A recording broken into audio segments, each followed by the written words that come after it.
Riwruok mochung' ne joloko ohala e pachoka NCCI okwayo piny owacho mondo kik med osuru michano juogi e mwandu mamoko e pachoka. Riwruogno kwayo piny owacho mondo many yore mamoko mopogore opogore ma piny owacho nyalo yudo godo omenda.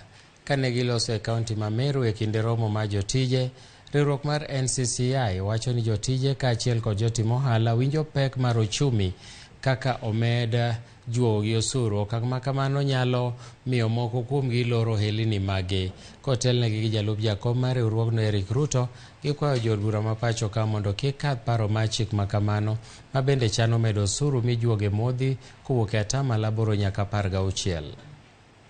Trying to tax itself into prosperity is like a person or an individual who is putting himself in a bucket and try to lift himself.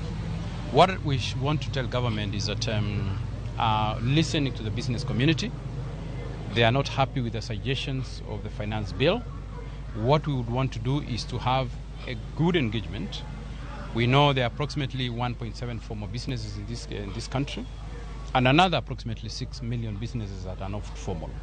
The only way for government to be able to increase the collection of taxes is to increase the tax base. We feel that the finance bill is very punitive to the businesses. Meru businesses are cruising. Many hotels have cruised down.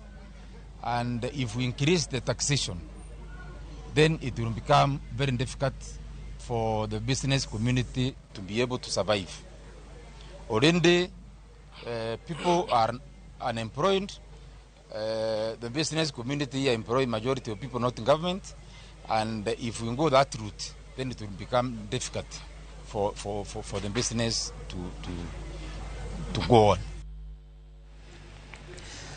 Riwruok ma jopuonj Kupet bade ma